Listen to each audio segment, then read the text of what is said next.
Now, impact of Cyclone Yasi, it's actually quite a challenging one, because you do have a certain industry in that part of the country that we have to wait and see whether that we can have a better assessment in terms of the damage or not, especially in terms of a cattle industry or dairy industry in that part of the world. But the major production or the major commodities produced in the far north Queensland is really bananas and sugar.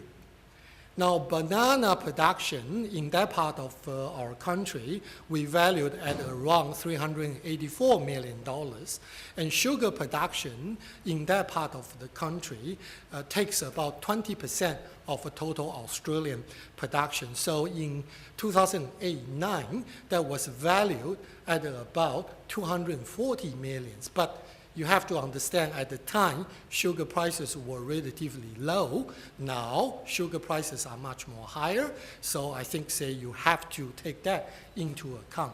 So all in all, we estimate that the damage could have been around $300 million for Cyclone Yasi in terms of agricultural productions in far north Queensland. Up to date, no major report indicating any significant damage to mining operations, infrastructure, and ports in that part of our country. Now, these slides give you a bit indication in terms of what happened last time in 2006 when we had the Hurricane Larry hitting North Queensland, when we all had to pay $10, a kilogram of bananas.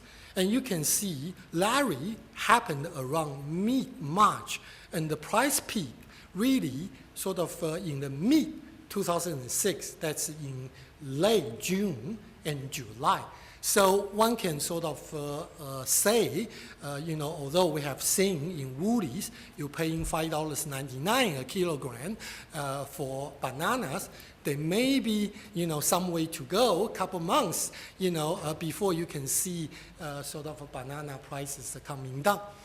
But we have done some consultation with the industry and so on. We believe perhaps the impact won't be that significant compared with the 2006 case, because growers learned from previous experience. Some of them, undertook some measures by cutting the leaves or the top of the banana trees. So you only have the trunk standing there. With the wind, it stands a better chance not to break, compared with you have the full leaves and everything. So we think, perhaps this time, the impact on bananas may not be that significant compared with 2006, which one could say 97% of the industry was damaged due to Cyclone Larry. Another issue that gets reported very widely in media is fruit and veggie prices and so on. We did monitor, and we have been monitor price movements in terms of fruit and veggies. Especially, we monitor the Melbourne wholesale prices. And we actually find that there were reactions at the beginning of the flooding and of the impact. And there have been signs showing maybe prices are start to ease a bit. For example, that this gives you some idea of some vegetables in wholesale Melbourne market, their price movements, and you can see we did see some surge in prices, but they are gradually easing off a bit. And here's another bunch of vegetables, similar situations. It's very difficult to actually trying to isolate whether that's a flood-induced impact or it's due to seasonalities. We do know some veggies, have a seasonalities. Certain time of the year, you wouldn't really go to buy certain vegetables just because it's not the season for it. So it's very difficult to actually precisely saying that this is due to floods or this is due to seasonality. But if you look at the fruit price movements, you can see most of the fruit prices are coming down, except bananas. But bananas are also coming down a little bit. But, you know, like I said earlier, I wouldn't be surprised to see the price going back up again. And a couple of reasons for that. We think, say, firstly, you know, certainly in Queensland and northern Victoria or even some parts of Tasmania, productions was adversely affected. But there are still other producing regions that can provide supply to our markets. Another thing is the consumer will shift their purchasing depending on the price movements. If, you know, I mean, I keep on telling my wife, don't buy bananas, you know, wait for a while. Apples will be much more cheaper and things like that. Thirdly, some of the fruits may be aiming for export markets, but because they have a bit sort of a damage on the skin or the color, you know, is not that great, then they may be divert into the domestic markets rather than go to the export markets. So that's our observations.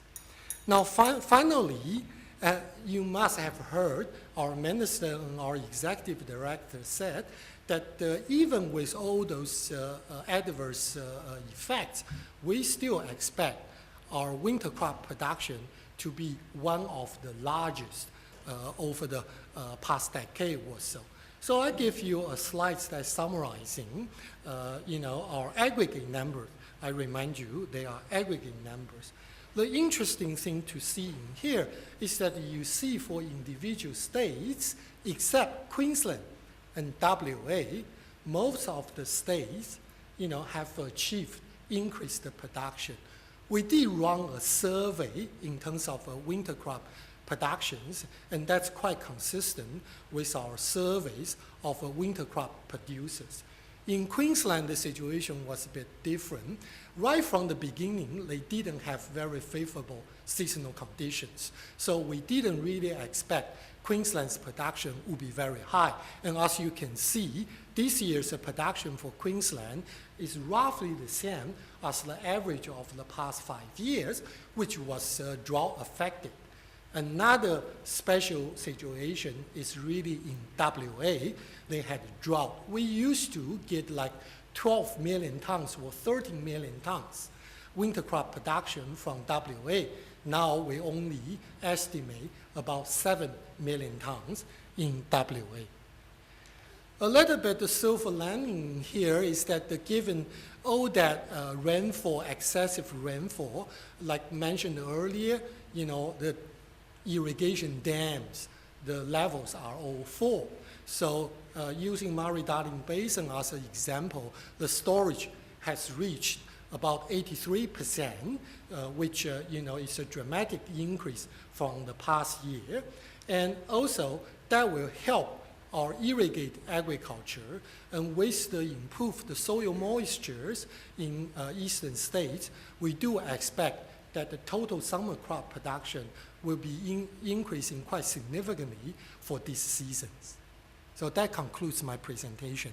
Thank you very much.